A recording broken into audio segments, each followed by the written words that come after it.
The White House announcing new guidelines for people in the United States, suggesting they should wear facial coverings in public to slow the spread of the coronavirus. My next guest is leading Mike Lindell's MyPillow task force and is trying to help people all over the world get access to millions of face masks and other protective equipment. Joining me now, former NFL player Jack Brewer. Jack, thanks for joining me. You and I had a conversation on Friday that blew me away, and I'd love for you to share it with the audience.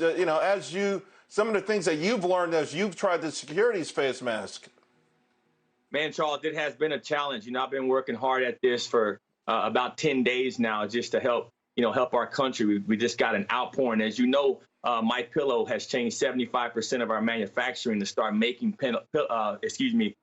face masks in-house, cotton face masks. But, with the demand, we've also helped companies procure face masks that are urgently needed. And so the hang-ups have just been unbelievable. And I got to give credit to President Trump, because he just stepped in recently and started to allow these KN95 masks. And Charles, I got to tell you, we couldn't get any masks in here into the country. They were being blocked by China. They were being blocked by these various regulations. And I think, as I mentioned to you before, a lot of times our ego gets in the way. You go into a store now, and that's why the MyPillow task force is calling on these retailers here at home. We got to start putting masks on all of these cashiers and all of these workers that are in our stores actually serving us right now. These are also the frontline workers that aren't just in the hospitals. And so we're really calling on, the private sector, the business owners. Let's step up for our employees that are making $10 and $12 an hour, man. Now, for a mall, there's this bureaucratic problem. I guess the FDA not wanting to accept the European version of these masks, which obviously were up to snuff. So the Trump administration has had to deal with that. While you had companies like 3M, sending masks out of this country to other countries. And we understand the humanitarian aspect of it, but we have a humanitarian crisis right here at home. So it's been one heck of a challenge. You've been to Haiti. You've been to different countries. You know the depths of how this is. So are you encouraged now by what you've seen just since in the last 72 hours, since our last conversation? Very encouraged now.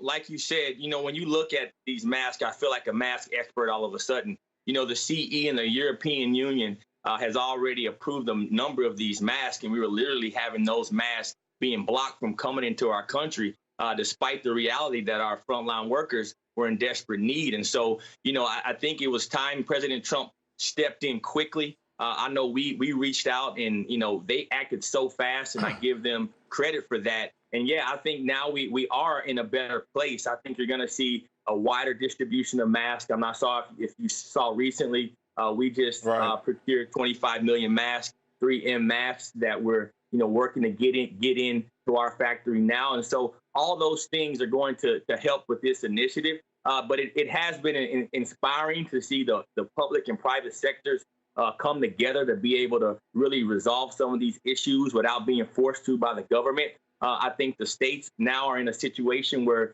individually they have to all get smarter. I think we all have to get smarter. I think when you go into the stores and the restaurants that are dealing with food and dealing with different items for the American people, that we have to give our frontline workers the proper PPE, gloves and masks that they really need. It feels like it's starting to really happen, but it's people like you who've been pushing behind the scenes. We applaud as well. Jack, thank you very much. Thanks so much, Charles, for your support. You got it.